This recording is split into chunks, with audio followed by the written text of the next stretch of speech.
So इथे मी अशा प्रकारे ड्राफ्टिंग करून घेतले. आय डोंट नो तुम्हाला दिसतंय की नाही. तर इथे आपला सेटचा घेर येईल. साडी आहे त्याच्यामुळे जास्त फिटिंग नाही घेतलाय. नॉर्मली सैलच घेतलाय आणि तिकडे थोडासा घेर दिलाय आणि ते जशी आपण मर्मेड ड्रेसला ड्राफ्टिंग करतो तशी केले आणि इथे 2 पार्ट आहेत. हा फ्रंट आणि हा बॅक आणि हा पार्ट आहे जो येलो मी खाली ठेवलाय अस्तर. येलो जो मी खाली अस्तर ठेवलाय तो पार्ट आहे ना, तो कटिंग होऊन जाणार. ॲक्चुअली माझ्याकडे एवढा मोठा असा न्यूजपेपर नाही, तर न्यूजपेपरची गरज होती. न्यूजपेपर नाही त्याच्यामुळे मी हा असा फॅब्रिक घेतलाय. तर ह्याचं काय करणार आहे तुम्हाला सांगेनच नंतर. म्हणजे तुम्हाला व्हिडिओमध्ये हळू दिसेलच की मी काय करणार आहे त्याचं. आता इथे मी ड्राफ्टिंग करायला सुरुवात करते. तर इथे मी 2-2 इंचाच्या गॅपने एक-एक पॉइंट दिलेला आहे आणि हा पॉइंट दिल्यानंतर इथे एक पॉइंट घेणार आहे मी इथून. ह्या सीटचा भाग आहे आणि हा मधला भाग आहे. इथे एक मी 1 इंच खाली एक पॉइंट घेणार आहे आणि हा हाफ पार्टच आहे आपला. जसा आपण पूर्ण ओपन पार्ट काढलाय ना, हा हाफ पार्टच आहे आणि इथे सगळे पॉइंट मी इथे जॉइन करून घेणार आहे. इथून ते इथपर्यंत. इथे पूर्ण कट नाही करायचं आहे आपल्याला. फक्त इथपर्यंत थोडंसं पाव इंच गॅप ठेवून आपल्याला इथपर्यंत कट करायचे आहे. सेट कसं करायचं ते मी तुम्हाला प्रॉपर सांगणार नाही. जसं-जसं करीन तसं-तसं व्हिडिओमध्ये टाकीन, तर तुम्ही समजावून करते त्याच्याकडे नीट लक्ष द्या आणि तुम्ही देखील असं ट्राय करा, कारण की युनिक पद्धत आहे आणि सोपी पद्धत आहे. तर अशा प्रकारे मी वेगळ्या फॅब्रिकवर अजून ठेवून घेतलेलं आहे आणि ते जे मी कट केलेले होते ना, ते 3 ते 3.5च्या गॅपनुसार असे ॲडजस्ट केलेत आणि असं मार्क करून घेतलाय आणि ते वरती 6 ते 7 इंच मार्क केलाय. म्हणजे या पार्टमध्ये आपला या चुन्या सगळ्या बसतील. या एवढ्या पार्टमध्ये आपल्या चुन्या बसतील आणि नंतर वरती कसं कटिंग करते मेन फॅब्रिकवर ते दाखवते. आता हा वेगळा मी असा या फॅब्रिकवर का कट केलाय? बिकॉज ऑफ तो जरा लायक्रा म्हणजे आता हा बघा, हा हा असा वेल्वेट टाइप कपडा आहे आणि जर त्याच्यावर मी मार्क करायला गेले तर तो नीट मार्क नाही होणार. सो मी ह्याच्यावर केलाय म्हणजे जसा तसा ॲट इट इज मला कटिंग करता येईल. सो मी ह्याच्यावर पहिला कटिंग करून घेतलंय. आता तुम्हाला समजलंच असेल किती फॅब्रिक वेस्ट केलंय माझं या ड्रेसच्या पाठीमागे. तर जे डिझायनर आहे त्यांचं सुद्धा असंच होतं. एक्झॅक्ट का वेगळं काही असतं. सो नक्की मला कमेंट्समध्ये सांगा. कारण की मला काही समजत नाही, की माझ्या बाबतीत असं होतंय, की मी अजून अडाणी आहे का या गोष्टी करण्याच्या मागे. पण माझे ड्रेस भारी-भारी असतात. करायला गेलं मला परफेक्ट लागतं. म्हणजे जर समोरच्यानी कस्टमरनी जर मला असं-असं सांगितलाय ड्रेस, तर तो मी तसाच करण्याचा प्रयत्न करते. जेणेकरून ती समोरची व्यक्ती देखील खुश व्हायला पाहिजे. आणि मला सुद्धा चॅलेंज असतं, मला सुद्धा नवीन काहीतरी शिकता येतं. सो मी तसा डिट्टो करण्याचा प्रयत्न करते. तर हा या ड्रेसच्या बाबतीत सुद्धा सेम तसंच आहे. हा पहिला मी शिवला म्हणजे शिवलेला आहे मी सांगितल्याप्रमाणे. आता पुन्हा-पुन्हा तेच-तेच नाही सांगत आहे मी. सो असं-असं मी कटिंग केलेलं आहे. आता बघू पुढे कसं. आणि अजून एक डिझायनर लोकं असेच विदाऊट फॅन काम करतात का? हे देखील सांगा. किती गरम करतं यार, पण असंच काम करावं लागतं. जरा फॅन म्हणजे मी ते फॅनच नाही लावून घेतलाय. बिकॉज ऑफ नाहीच चालत फॅन. पहिला होता तो काढून टाकला. सो फॅन लावला किंवा काही लावलं कूलर वगैरे तर सगळा कपडा उडतो आणि जी गोष्ट आपली 10 मिनिटात व्हायची ती गोष्ट जवळ-जवळ अर्धा पाऊण तास जातो. सो फॅन मी लावत नाही. तर सगळेच डिझायनर लोकं असंच करतात का? ते मला नक्की सांगा कमेंट्समध्ये. ते मला नक्की सांगा कमेंट्समध्ये. सो कंटिन्यू राहा. अजून आपला ड्रेस व्हायचा आहे. आय डोंट नो 1 पार्ट येते का 2 पार्ट येतात.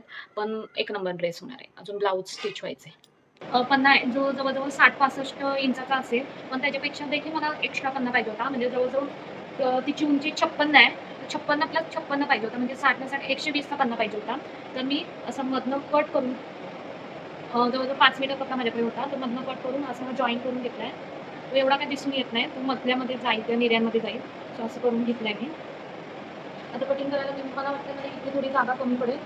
सो मी त्या हॉलमध्ये सो इथे मी असा पूर्ण फॅब्रिक अंथरून घेतलेला आहे. तो मी असा एकमेकांना हा जो दिसतोय तिकडून मी अटॅच करून घेतलेला आहे आणि जो मी मगाशी पॅटर्न बनवलेला होता, तो अशा प्रकारे डायरेक्टली ठेवला आहे. कारण की तो जर कटिंग केलेला घेतला असता, तर तो असा व्यवस्थित अंतरता आला नसता. सो आता हा पूर्ण इथून पूर्ण आपला पदर निघणार आहे. सो आपला हा जो एरिया दिसतोय हा पूर्ण पदर निघणार आहे आणि हा मी 20 इंचाचा घेतलाय जेणेकरून तो 1 मीटर होईल. तो हा 20 इंचचा असा पूर्ण 1 मीटरचा होणार आहे आणि इथून मी असा कट करून घेऊन असा कट करणार आहे पूर्ण आणि हा मी एकूण उंची प्लस उंची असा घेणार आहे.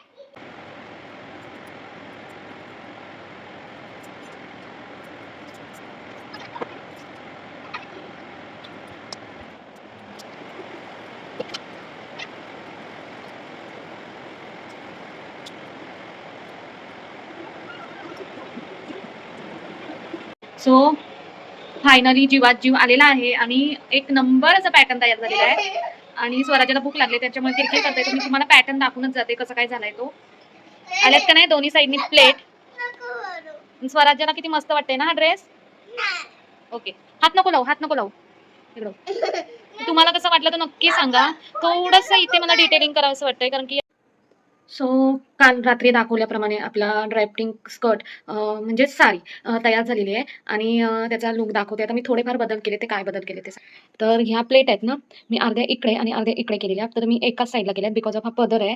त्याच्यामुळे हा पदर एकाच साईडला येईल. आपल्या जशा पदराच्या जे पण पदरचे प्लेट पाडतो ते एकाच साईडला असतात. सो तशा ह्या मी एकाच साईडला ठेवल्या आहेत आणि हा बदल केलाय बस. आणि फक्त ड्राप करून ठेवले. आतमध्ये अस्तर वगैरे लावायचं खाली आपल्याला फोल्डिंग वगैरे करायची. आता ही कटिंग कशी केली संपूर्ण तुम्हाला समजणार नाही, पण मी ओव्हरऑल छोट्या फॅब्रिकवर तुम्हाला दाखवायचा प्रयत्न करते. आहे ना, फॅब्रिकचा पन्ना मोठा करून घेतला म्हणजे जवळ-जवळ 5 मीटर फॅब्रिक होतं आपल्याकडे आणि मग त्या 5 मीटरचा 5 मीटर आपण मधनं कट करून 2.5 मीटर करून त्याचा पन्ना मोठा करून घेतला आणि अशा प्रकारे अंथरला. ही साईज आहे ना, म्हणजे ही डबल फोल्ड आहे. तर ही मी जवळ-जवळ 1 मीटर ठेवली म्हणजे इथून 20 आणि बॅक साइडने 20 अशी 1 मीटर ठेवली आणि मी इथे ठेवून आखून घेतला आणि पदर जेवढा आपल्याला मोठा पाहिजे तेवढा पदर मी घेऊन ठेवला. तर इथे माझी उंची प्लस उंची असा मी हा भाग घेतलेला आहे. नंतर कटिंग करावंसं वाटलं तर नंतर कस्टमरला विचारून मी कटिंग करून टाकीन आणि ह्या ज्या निऱ्या आहेत ना, ह्या पूर्ण मी ह्या 1-2 इंचापर्यंत ह्या निऱ्या टाकून घेतल्या दोन्ही साईडच्या वेगवेगळ्या.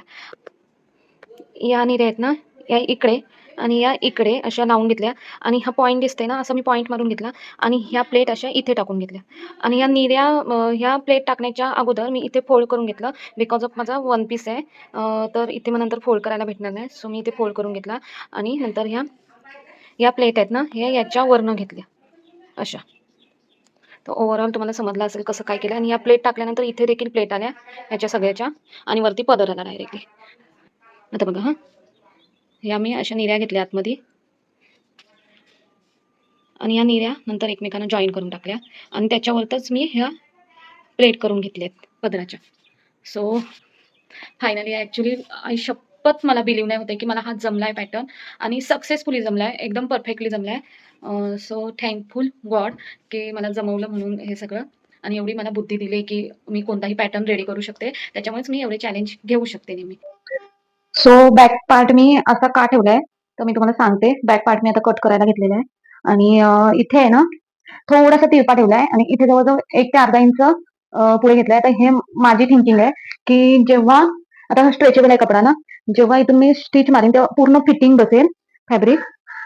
त्याच्यामुळे मी थोडासा असा ठेवलाय आणि इकडून आहे ना असं तिरपा घेतलाय बिकॉज ऑफ मला हा बॅक साईडचे आहे ना हा पार्ट जो बॅक साईडला येईल तो पार्ट मला लुंगीसारखा नकोय. आता हसायला येईल तुम्हाला, पण मला नकोय तो लुंगीसारखा. तर म्हणून मग हा थोडा मध्ये घेर येईल आणि त्या साईडला पूर्ण मी अटॅच करून देईल. हा असा असा अटॅच करून. सो अशा प्रकारे प्रकारे मी कट करून घेतलाय. ही लाइनिंग आहे आणि हा मेन फॅब्रिक आहे. सो तुम्हाला अजून एक काहीतरी दाखवायचं आहे. तर मी आता डायमंडचा ड्रेस स्टिच करते. हे बघा, हे डायमंड आणि डायमंडचा ड्रेस हा मला पटापट होतोय. म्हणजे बराचसा वेळ लागत नाही. पहिल्या जसा ड्रेसला वेळ लागायचा तसा. तर तो का? तर त्याचं कारण आहे हा फूट.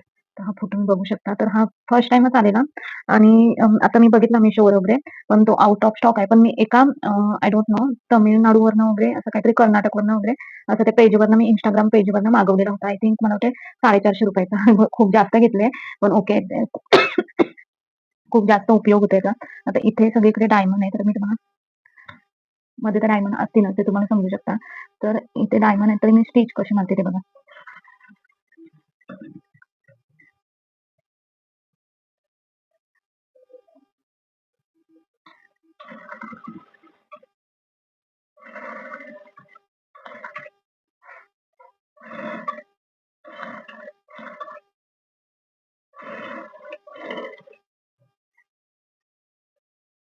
इझिली काम होऊन जातं या फूटमुळे. खूप जास्त उपयोग होतो मला या फूटचा. तर मला शेअर करावंसं वाटलं तुमच्याशी म्हणून मी शेअर करते. सो तुम्ही देखील असा घेऊ शकता. मी एखादा पिक साईडला टाकण्याचा प्रयत्न करेन.